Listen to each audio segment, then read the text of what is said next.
Salatullah salamullah ala taha rasulillah.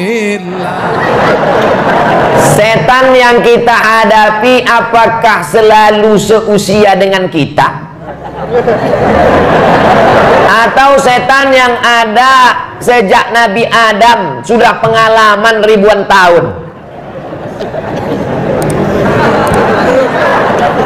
Yang ada sejak zaman Nabi Adam sampai sekarang yang nggak mati-mati itu namanya iblis. Tapi iblis itu bukan nama aslinya, namanya Azazil.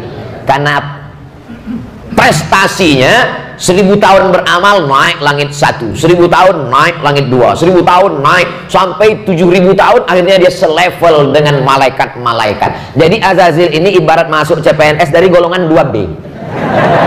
Karir, meniti karir sampai ke atas. Pas sampai selevel dengan para malaikat, lalu kemudian kata Allah, wa il qulna lil malaikati isjudu li Adam. Kami perintahkan kepada seluruh malaikat bersujudlah kepada Adam. Fasajadu, semuanya sujud illa kecuali iblis. Iblis artinya putus asa dari rahmat Allah SWT. Itu yang dari dulu nggak mati-mati. Adapun yang pengikut-pengikutnya, yang bawah-bawah, yang pion-pionnya itu bisa mati. Itu namanya komunitasnya jin. Jin yang jahat-jahat namanya setan, yang baik-baik namanya jin Islam. Induknya, general manajernya, GM-nya iblis. Nah, jadi begitu lebih kurang susunan hierarkinya. Nah, di antara setan-setan ini juga ada setan yang kelas tinggi, ada yang kelas bulu, ada yang kelas bantam junior, ada yang baru masuk, ada yang amatiran, ada yang baru manusia setengah setan. Nah, gitu. Yang ini bisa mati. Nah, yang manggot, ini pertanyaan seumur-umur saya tausiah, ini pertanyaan yang agak sulit. Kira-kira yang setan dengan kita itu, Pak Ustadz, kata dia, apakah yang tua atau yang sebaya dengan kita? Sampai sekarang kita belum dapat kurikulum vitae. Apakah dia ini? Tapi yang jelas bahwa ketika kita lahir, setiap manusia yang lahir itu nangis. Ternyata ada satu setan yang menusuk pusarnya, maka anak itu nangis. Maka Sayyidina Hasan dan Husain dibacakan Nabi doa, u'izukuma bi kalimatillahi tammati min kulli syaitani wa ammati wa min kulli ainil lammah. Yang hafal bacakan itu, u'izukuma bi kalimatillahi tammati min kulli syaitani wa ammati wa min kulli ainil lammah. Karena dia terus menyertai anak itu sampai remaja, sampai dewasa. Orang yang selalu bersama disebut dengan qarin. Maka setan yang selalu bersama dia itu disebut dengan jin qarin. Mana tahu nanti Ustaz Abdul Somad meninggal, tiba-tiba ada orang di Taman Yasmin yang kerasukan, pas dibacakan ruqyah, Allahu la ilaha illa huwal hayyul qayyum, tiba-tiba dia muncul, Assalamualaikum. Mana nya? Ini siapa? Saya Ustaz Somad. Itu bukan Ustaz Somad, karena Ustaz Somad sudah meninggal, ruhnya sudah berpindah ke alam barzah. Lalu yang itu adalah jin qarin. Ustaz Somadnya meninggal, jinnya belum meninggal. Tapi apakah jin akan mati? Jawabannya kullu nafsin dha'iqatul maut. Jadi cerita perjawabannya adalah bahwa kita tidak tahu apakah jin kita itu lebih tua atau lebih muda, karena setan itu banyak sekali, ada yang menyertai kita, itu yang terus pergi bersama kita. Mau ikut dia ke WC nggak jadi, karena kita sudah baca tangkalnya, Allahumma inni a'udzubika minal khubuzi wal khaba'ith. Jadi orang yang nggak baca doa itu, setannya ikut masuk ke dalam dan streaming. Pas kita mau makan, setannya mau ikut, nggak jadi. Kenapa? Karena kita baca Allahumma barik lana fima razaqtana wa qina azabannar. Hadisnya dhaif, hadis sahih bismillah. Dhaif boleh dipakai untuk fadail amal, nggak masalah. Lalu kemudian maaf ketika akan berhubungan dengan istri, maka dia menjauh ketika orang baca Allahumma, lupa pula bacanya. Nah, artinya apa? Supaya kita diselamatkan. Artinya kita hanya disuruh berdoa minta perlindungan, tidak disuruh mencari tahu kira-kira setannya jenis kelaminnya laki-laki, perempuan, apa LGBT, apa dia asli atau impor. Nah, itu tidak. Jadi tapi pertanyaan ini berkualitas. Pak Ustadz, bagaimana caranya menghadapi ketika orang masih ada tapi anak pertama tidak pernah mau ke rumah Tapi setelah ortunya kita udah wafat, anak pertama baru datang ke rumah sama istrinya, ini nanya apa curhat? Untuk selalu mengeluh permasalahan belum bayar kontrakan. Setelah ortu kita nggak ada, udah wafat, anak pertama baru datang ke rumah untuk selalu mengeluh permasalahan. Nasi sudah jadi, udah tai ayam. Orang tua sudah nggak ada, makanya bahagiakan dia ketika dia ada. Saya ketika almarhumah mak saya masih ada, saya berusaha semampu saya. Setelah dia tidak ada pun saya masih menyesal. Untuk menghilangkan penyesalan saya bangun masjid atas nama dia. Masjid, dapat saya jatah harta warisan emas segala macam. Setelah dibagi dengan adik saya, yang jatah saya bilang, aku ingin menghilangkan rasa kesal, belikan ajalah ini untuk semen, batu bata segala macam, supaya menghilangkan. Setelah dia tidak ada kehilangan yang tidak bisa ditebus dengan apapun. Yang bisa merasakan itu, yang bisa saya rasakan ini hanya orang-orang yang orang tuanya sudah meninggal. Yang orang tuanya masih hidup, jadi nanti setelah orang tuanya meninggal baru dia ngomong, betul kata Ustaz Somad. Dulu waktu kau kasih tahu kau tak percaya. Kalau orang tuamu masih ada, pulang dari sini langsung diamalkan. Ingat, makanan kesukaannya paling dia suka apa? Bubur ayam. Kasih bubur ayam. Jangan permasalahkan diaduk atau tidak diaduk. Orang tuamu paling suka apa?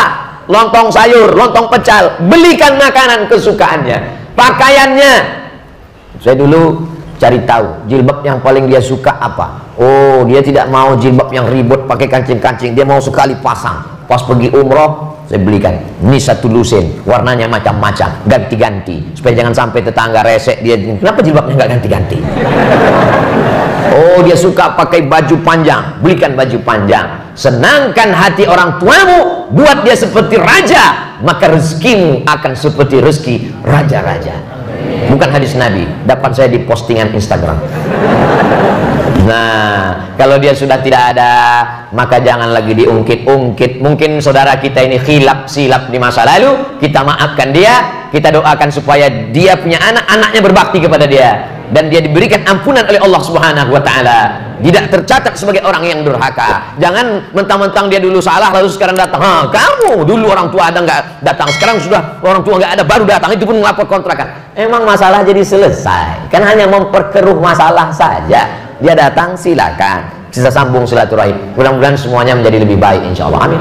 Tapi pertanyaan ini menjadi pelajaran buat kita semua. Kalau mau sayang sama orang tua, sayangilah ketika dia masih hidup. Bagi yang sudah meninggal dunia, masih bisa ditebus dengan infak, zakat, wakaf, sodako. Ini 25.000 ke pasukan amal soleh untuk beli beras anak tahfiz Quran, dibelikan ke beras, hadiahkan pahalanya untuk almarhum almarhumah. Pahalanya sampai apa nggak sampai? Emang pernah ke sana? Nabi yang ngomong, ya Rasulullah, ummi matat, ibu saya meninggal, apa atasaddaqu anha? Kalau saya sedekah, apakah sedekahnya sampai? Kata Nabi sampai. Ayu sadaqatu afdal, sedekah apa yang paling afdal? Kata Nabi, sakyul ma, memberi air minum. Air minum aja sampai, apalagi beras 25.000 satu bulan. Mudah-mudahan kita menjadi penyantun santri, yatim, fakir, miskin, du'afa. Amin. Dari Surabaya, ini jamaah yang paling jauh. Pak Ustadz semoga sehat, amin. Selalu mohon doa dari Pak Ustadz supaya ibu saya tercinta atas nama Ibu Sunarti sehat dari penyakit katarak. Soalnya beliau tidak bisa melihat.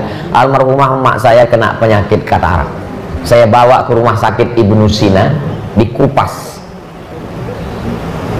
ada seperti lendir, ditutup beberapa hari, habis itu sehat kembali.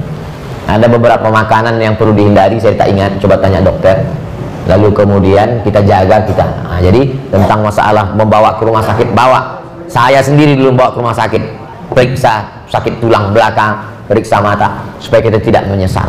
Jangan sampai setelah meninggal kita ke rumah sakit baru, oh andai dulu ke bawah, tak ada gunanya lagi. Kertas terakhir.